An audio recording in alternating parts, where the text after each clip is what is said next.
నా పేరు లక్ష్మీరెడ్డి అండి. మాది బోధను. నేను గత 14 సంవత్సరాలుగా ధ్యాన మార్గంలో ఉన్నాను.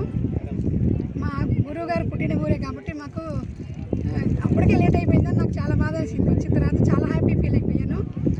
నేను 14 సంవత్సరాలుగా ధ్యానం చేస్తున్నాను, ధ్యాన ప్రచారం చేస్తున్నాను. శాకాహారాలు ఎక్కడుంటే అక్కడ ధ్యానం క్లాసులకి వెళ్తున్నాను. ధ్యానం క్లాసులు పెట్టించాను. హైదరాబాద్లో కొన్ని రోజులు మా పిల్లల స్టడీస్ మూలాన అక్కడికి వెళ్ళాము. అక్కడ ఎక్కడైతే ధ్యానం లేదో, పరిచయం లేదో ఆ ఏరియాకి వెళ్ళి వెతుక్కుంటే ఏరియాకి వెళ్ళి అక్కడ ఇల్లు కిరాయికి తీసుకొని అక్కడ ధ్యాన సెంటర్ పెట్టి ధ్యానం నడిపించాను. నేను ఈ ధ్యానంలోకి వచ్చినప్పటి నుంచి అన్నీ మిరాకిల్స్. అసలు ధ్యానంలో సాధ్యం కానిదంటూ ఉండదండి. నాకు అసలు చాలా హెల్త్ ప్రాబ్లమ్స్ ఉండేవి ధ్యానంలోకి రాకముందే. అవన్నీ ధ్యానంలోకి వచ్చిన తర్వాత ధ్యానంలోకి రాకముందు బెడ్ రెస్ట్ అని చెప్పారు డాక్టర్లు. ధ్యానంలోకి వచ్చిన తర్వాత ధ్యానం చేస్తూ ధ్యాన ప్రచారం చేస్తూ శాకాహారాలు అన్నీ ప్రతి ఒక్కటి చేసుకుంటున్నాను.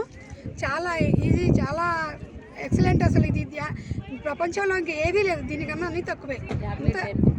ఏ టాబ్లెట్లు అన్నీ బంద్ చేసి థైరాయిడ్ తగ్గించుకున్నాను. నేను చాలా హెల్త్ ప్రాబ్లమ్స్ తగ్గించుకున్నాను.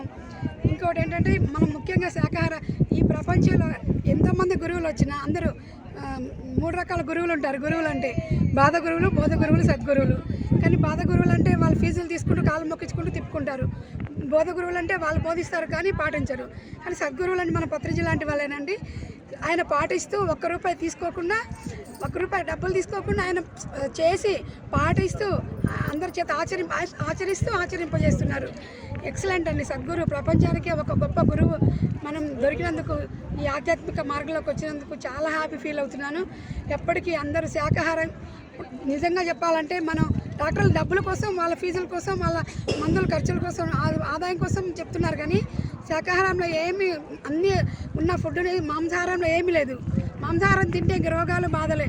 మా గురువు గారు చెప్తారండి, మాంసాహారం తింటే మంచమే గతి, మన పాపాలే మన రోగాలని. చిన్న చిన్న పాపాలు చిన్న చిన్న రోగాలు, పెద్ద పాపాలు పెద్ద రోగాలని. గత జన్మలో మనం ఎన్నో పాపాలు చేసుకున్నాం. ఎన్ని జంతువులు చంపి నరికి తిని చంపి ఇది చేసినందుకు మన రోగాలు వచ్చినాయి, బాధలు వచ్చినాయి అని నేను దీంట్లోకి వచ్చిన తర్వాత తెలుసుకున్నాను, అర్థం చేసుకున్నాను. ప్రతి ఒక్కరు శాకాహారం చేస్తూ, శాకాహార ర్యాలీలు చేస్తూ, మంచిగా ధ్యానం చేస్తూ, ధ్యాన ప్రచారం చేస్తూ అందరూ ఆరోగ్యంగా ఆనందంగా ఉండాలని కోరుకుంటున్నాను. Thank you. అవకాశం ఇచ్చిన KV9 వాళ్ళకి వేల కృతజ్ఞతలు తెలియజేసుకున్నాను. మా గురువు గారికి శతకోటి వందనాలు తెలియ